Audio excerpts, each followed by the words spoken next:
Olá, aluno do sexto ano, aqui é a professora Moísa e hoje daremos continuidade ao PET do quarto bimestre de língua portuguesa. Estou aqui na página 13, semana 4. Coloque em destaque no seu material impresso ou no seu caderno o tema de nossa aula, que são os tipos de narrador. Vamos na leitura inicial? Caro ou cara estudante, nesta semana você vai reconhecer e identificar o narrador de um texto. Breve apresentação. Faça um resumo a partir da marcação em rosa e a partir da explicação. Cada uma das histórias que lemos, ouvimos ou escrevemos é contada por um narrador. Nos exercícios de leitura, assim como nas experiências de escrita, é fundamental a preocupação com o narrador. O foco narrativo é um elemento primordial dos textos narrativos, uma vez que determina o tipo de narrador de uma narração. Vamos estudar sobre dois tipos de narrador, isto é, dois tipos de foco narrativo. No caso, iremos estudar o narrador personagem e o narrador observador. Copie o quadro que segue. Narrador personagem. Características. Centrado no foco narrativo em primeira pessoa do discurso. Então, quer dizer que nós vamos utilizar do eu ou do nós. Isso pode ser para conjugação verbal como encontrei e encontramos, ou no uso dos pronomes. Imprime na narração a sua subjetividade e sua visão de mundo. O que é subjetividade? É a opinião do narrador. O narrador participa das ações que constituem o enredo da história narrada. Pode ser um dos personagens principais ou ser apenas um personagem secundário. Narrador observador é aquele que estrutura o discurso narrativo com a voz em terceira pessoa. Então, utiliza-se o ele ou eles, como aprendeu, aprenderam, e pode-se utilizar também dos pronomes. Pode ser o ele, pode ser o ela, o eles ou elas, ou utilizar o nome, por exemplo. Não participa ativamente de uma ação narrativa. Apenas expõe os eventos observados por ele, mantendo o distanciamento e a objetividade do contar. Atividades. Atividade 1. Leia os trechos a seguir observando as características do narrador. E coloque 1 para narrador personagem e 2 para narrador observador. Eu fiz algumas marcações em azul que irão lhe ajudar. Letra A. Que abismo que há entre o espírito e o coração. O espírito do ex-professor, fechado daquele pensamento, arrepiou o caminho, buscou outro assunto, uma canoa que ia passando.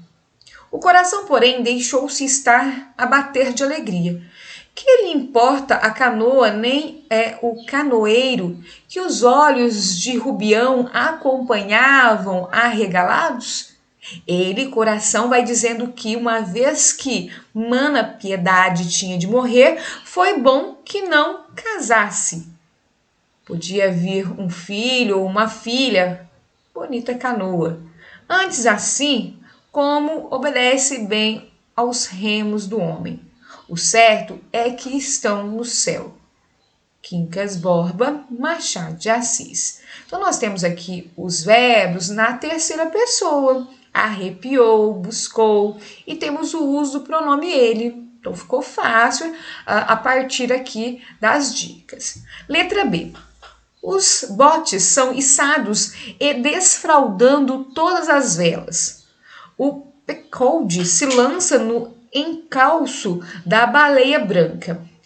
A caça leva o dia inteiro. A Rabi inspeciona a ponte sem parar, interrogando os vigias.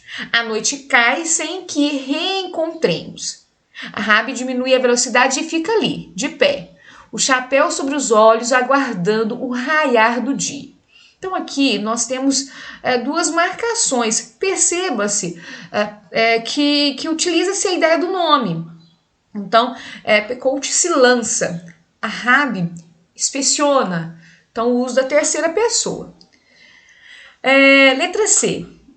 Tisto adorava todos esses cavalos. De noite sonhava que estava dormindo com eles na palha dourada da cavalariça. Durante o dia ia a todo momento visitá-los. O menino do dedo verde, né? A obra. Então, no caso aqui, nós temos também a ideia da terceira pessoa, porque temos o nome, não é? E os verbos estão conjugados na terceira pessoa. Letra D. Com receio de fazer barulho, dirigi-me à cozinha. Lavei o rosto, os dentes, penteei-me e, voltando ao meu quarto, vesti-me. Calcei os sapatos, sentei-me um instante à beira da cama. Minha avó continuava dormindo. Deveria fugir ou falar com ela? Ora algumas palavras que me custava acordá-la, dizer-lhe melhor, dizendo adeus. Aqui nós temos duas dicas. Então, o verbo dirigir-me e penteei-me. Então, o uso da primeira pessoa, ok? A atividade 2. Em um causo, o contador, que é o narrador, pode fazer parte da história ao ser um personagem. Ter contato direto com a história ou os personagens, ou ainda ser um narrador observador, apenas contando os acontecimentos. Leia os trechos a seguir e responda. Os do Alegrete dizem que o causo se deu em Itaqui. Os de Itaqui dizem que foi no Alegrete. Outros juram que só poderia ter acontecido em Uruguaiana. Eu não afirmo nada, sou neutro. A história foi assim, como já lhes conto. Metade pelo que ouvi dizer, metade pelo que inventei. E a outra metade que sucedeu às deveras. O Piazinho deu meia volta e largou numa disparada louca rumo da cidade, com os olhos do tamanho de um pires e os dentes brilhando. Letra A. Qual é a participação do narrador, contador na história? No caso aqui nós percebemos que ele começa com uma introdução, não é mesmo? Para depois começar a história propriamente dita. E nesse caso, parece que é uma história contada oralmente, certo? Letra B. Pela participação do contador, o foco narrativo apresenta-se em primeira, terceira pessoa ou em ambas? Porque o foco narrativo, ponto de vista de quem narra, é construído dessa forma no texto? Então aqui nós temos o uso da terceira pessoa, tanto nessa parte que está marcada em verde, como aqui embaixo, certo? Mas temos também o uso da primeira. Eu não afirmo nada, sou neutro. Então, utiliza-se das duas formas, não é mesmo? E nesse caso, né, como que nós podemos explicar, né, por que o foco narrativo é construído dessa forma? O que você respondeu na letra A irá lhe ajudar. Letra C. Como o contador divide a história? Percebemos que nos dois parágrafos iniciais ele fala como surgiu a história.